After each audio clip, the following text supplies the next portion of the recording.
Hi there, my name is Roberta McGilvery and I'm the CEO of BGE Indoor Air Quality Solutions. We're located in Edmonton and have 6 other locations across Western Canada. And we worry about indoor air quality and filtration so you don't have to, because we believe that clean air really matters. So a few weeks ago, the Better Breathers posted a video that I had done in terms of indoor air quality and filtration in your home. And they've asked me to follow that up with some frequently asked questions that you all may be thinking about once you've seen that video. So I chatted with my colleagues and we put together a list of frequently asked questions. And so we're going to run through those for you today. If at the end of this video and after watching our other video, you still have questions, you can visit www.bgecleanair.com/betterbreathers. And we will have the links to these videos, as well as we will have a spot where you can submit questions to our technical advisory group, and they will be happy to answer your additional questions. All right, so let's get going here. So the first question is, what causes indoor air pollution problems in your home? So there's 2 categories that I put pollutants into. I put the outdoor pollutants and the indoor pollutants. So outdoor pollutants are things that are happening outside your home and are coming in, whether it's through the doorway, when you open the door and come home, whether you've got the windows open or it's being pulled into your home through your HVAC fan. And so those can be naturally occurring. So if you think about all the things that happen in nature, whether it's pollen, poplar fuzz, dead grass, mold, snow mold, forest fire smoke, forest fire ash, anything that's happening through the changing of the seasons that typically provide an irritant to if you have environmental allergies, you know exactly what we're talking about, but that does play a factor, absolutely, and it does come into your home.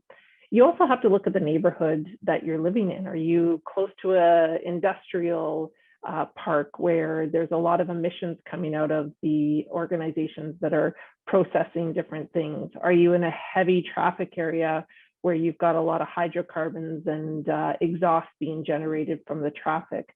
Or what are your neighbors doing right beside you? Are they grilling up a great steak that you can smell? Are they having a campfire in the backyard? What are they doing? You might also be in a new area or somewhere where the people are renovating. Again, all of those things that are happening at that construction site can be brought into your home. And then we have to think about what's happening inside our homes. So we can create a lot of pollutants ourselves. So it's the activities that we're doing and just by our sheer being of what we can create in our home. So there can be skin dander, there can be pet dander. If you like to light candles and burn incense and room air diffusers and wear perfume, all of those can create pollutants. Your cleaning supplies, your even cooking. Cooking is one of the biggest generators of pollutants in your home. Or maybe you've renovated yourself. You've repainted, you've put new flooring in, you've put in new furniture. Those can carry a lot of chemicals from the processes of how they were made. And so we'll talk about that new furniture smell or the new car smell. What you're smelling is the off-gassing of those chemicals as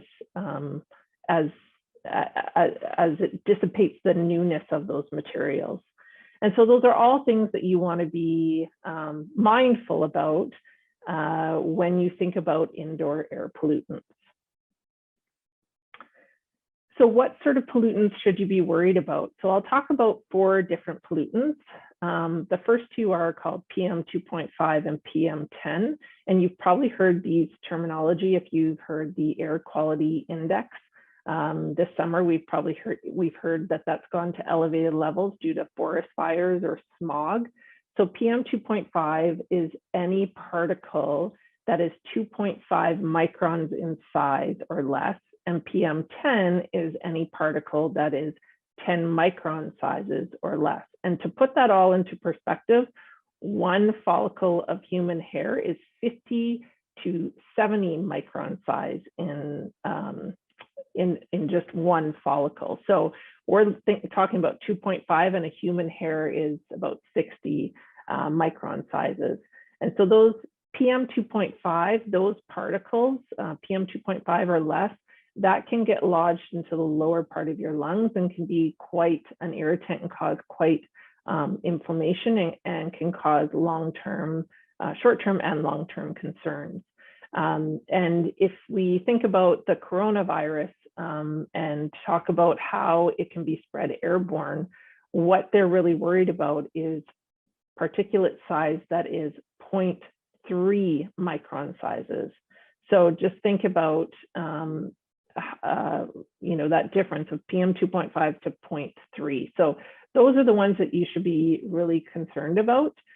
PM 10 can also cause some irritation, maybe not as long-term. Those can be settling into the upper part of your lungs, but normally that can be expelled away and doesn't have as long-term effect as PM 2.5. So we talked about PM 2.5, we talked about PM 10. The other thing you should be concerned about is VOC, so volatile organic compounds. So like I spoke about before, it's those things that, from liquids and solids that get expelled into a gas. So if we think about paints or glues or any sort of furnishings or pesticides or building materials, that off-gassing can create those VOCs. And so you just want to be really careful about those, because those can cause a lot of irritation at a high concentrations. They don't make you feel very great. And the other thing you want to be careful of is your level of carbon dioxide in your home. What that will trigger is showing you that you don't have very good ventilation levels. And it's really important to have high ventilation to keep your house refreshed with air. And again, based on what we've heard with the coronavirus, the higher the ventilation rate, the less susceptible you are to having the virus spread and affect you. Okay, next question. How do indoor pollutants affect the health of my family and myself? So again, they can be irritating. You can have a stuffy nose, itchy, watery eyes, sore throat, a cough, all those sorts of things. You'll know when someone's put on strong perfume. You can just feel like it's overstimulating your senses. But as we've learned, again, if you have improper ventilation and your household members have that virus, it can affect you as well, because you're more susceptible to catching that illness. Whether it's the coronavirus or a common cold, if you've got low ventilation rate and someone in your family has the virus, you will be more susceptible for it.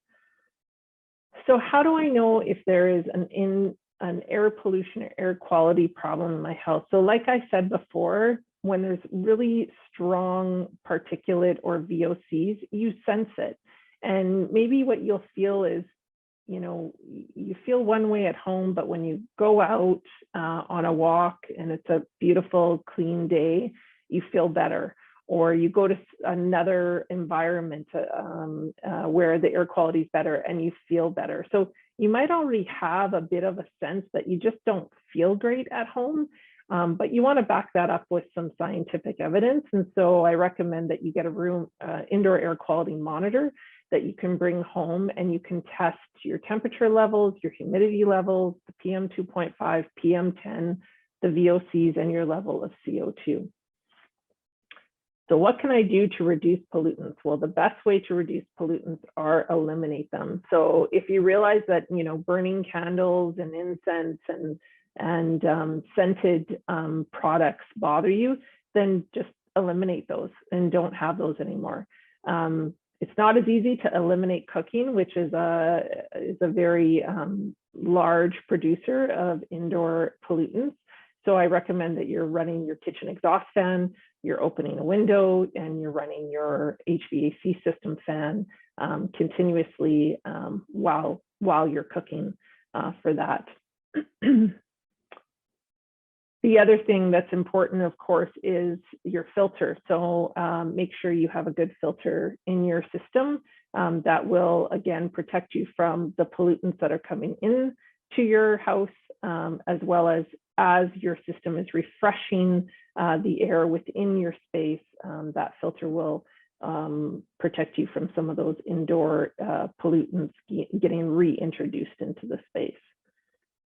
So when it comes to filters, the question always I get is, well, how often should I inspect my filter? How often should I change it? So the best thing to do is to check your filter once a month, just to make sure that it's operating well and you can visually inspect it. So the first thing you want to do is to turn off your fan, because if there's any dust on that filter and you pull it out and you disrupt it, when the fan's blowing, you could be reintroducing all of that particulate that it's already stopped into your house.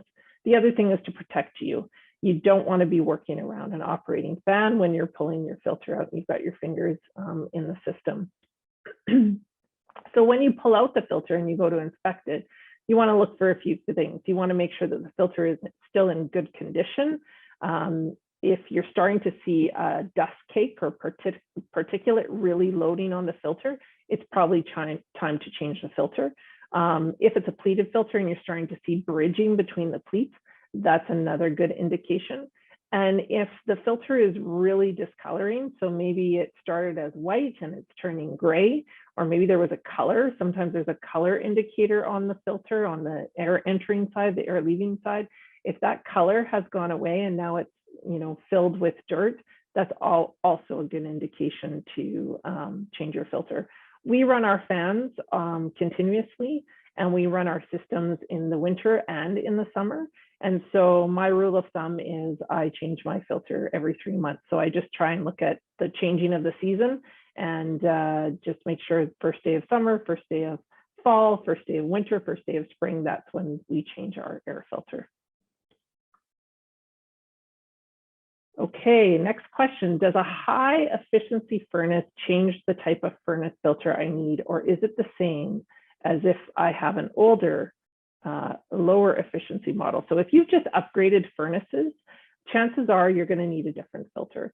And the nice thing is as you move to a higher efficiency filter or furnace, you usually can get a higher efficiency filter because those systems can handle the higher efficiency. As you get to a higher efficiency filter, and that's, you'll hear the MERV rating. As you move up in MERV, obviously it's going to stop more particulate, but it also is going to be higher resistant to airflow. So it's really important that you understand what sort of filter your system can handle. And the nice thing is with those higher efficiency furnaces, you usually get like 4 or 5 inch depth for your filter housing. You can also ask your mechanical contractor to come in if you have enough space to retrofit to allow you for a larger filter, because a larger filter gives you more surface area and you can stop more particulate with that. So I just mentioned MERV, and the next question up is, what is MERV? What is a MERV rating and why is it important? So MERV stands for the minimum efficiency reporting value. And this was developed by ASHRAE. ASHRAE is the association that sets standards for the heating, ventilation, air conditioning. And so they set a standard for filtration. And so MERV can be rated anywhere from a 1 to 16. And most filters have this rating. You can find it on the filter. If you can't find it on the filter, you can usually go to the manufacturer's website and they will have it indicated on there. And so that leads to the next question. What is the right MERV rating for my home? Well, since the COVID-19 pandemic, ASHRAE, again, who we mentioned earlier, has recommended MERV 13 or the highest level achievable. And I think that's really key because there are some furnaces that can't handle MERV 13. And if you put a MERV 13 filter in, it may create too much resistance and you may burn out your fan, or you may not be able to supply enough airflow to your house, which again is just going to put a lot of stress on your fan and on your energy bills. And so the reason why they're recommending MERV 13 though is MERV 13 is 50% efficient on those 0.3 micron size particles that we talked about before, which are the virus size. So your system, so if you're confused by this, it's probably best to talk to your mechanical contractor or talk to a filter supplier, and they can help navigate you on which is the best filter for your system. But we really recommend anywhere from MERV 8 to MERV 13. Again, MERV 13 is what's recommended, but you've got to make sure that your system can handle it. Okay, next question. What is the best type of filter to buy? The best type of filter to buy is the filter that fits. So BGE has been around for over 50 years. My dad started the business way back when. And if you had ever met him, normally if you got talking about filters, he would say, if it doesn't fit, it doesn't filter. So we spent all this time talking about MERV 13, but if you have an inch gap because you haven't bought a big enough filter, or it doesn't fit properly, you could be only getting less than MERV 8 air if you have a gap in that. So first and foremost, it's important to measure the inside of your housing, understand the height, width, and depth of your filter, and make sure that you get the right size. You can go to your local hardware store. They will have a number of filters, but there are thousands of sizes of filters. So if they don't have your right size, it's really important that you contact your local filter supplier or filter manufacturer, because they may have more sizes and they can also make custom filters that will fit will be the right fit for you. Now, you're probably also thinking, well, what should they look like? So what you'll see is generally a pleated filter or a high loft fiberglass. And again, the higher MERV, the higher quality of filter you'll find at your local hardware store or with your local filter supplier. Here's a very popular question. Would a HEPA filter in my home be an improvement? Absolutely. HEPA filters are high efficiency particulate filters, and they stop 99.97% of 0.3 microns. And so HEPA filters are often what you've heard are now installed in planes. They're in hospitals and operating rooms and clean rooms and laboratories. Not very, very few homes can handle a HEPA filter in their HVAC system.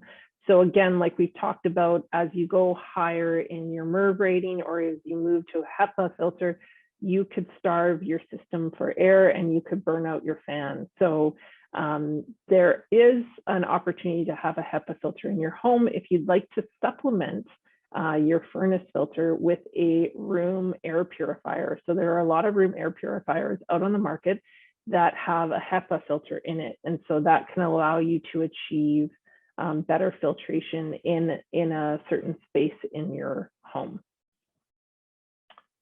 Okay, what are some ways I can improve indoor air quality if I live in an apartment or other form of multi-dwelling unit? So some apartments and multi-dwelling units don't have a forced air system. You might just have space heaters or water heaters in your home or in your apartment.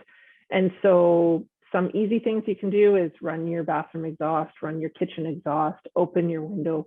Again, you can use a room air purifier to help improve your ventilation and your filtration on that. And you can look for a room air purifier that has MERV 13, has HEPA. You can even look for room air purifiers that have carbon, which will help with odors and smoke.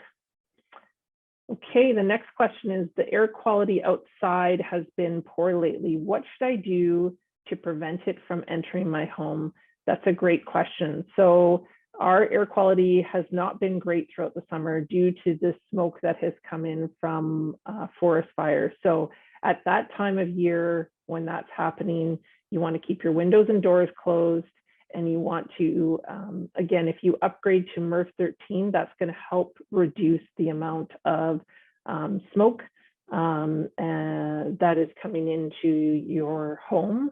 The other thing is you can find room air purifiers that have, again, MERV 13, HEPA and carbon filtration. And sometimes you can find room air purifiers with multiple stages of filtration, so it can help with a number of different issues. So you can augment that with room air purifier.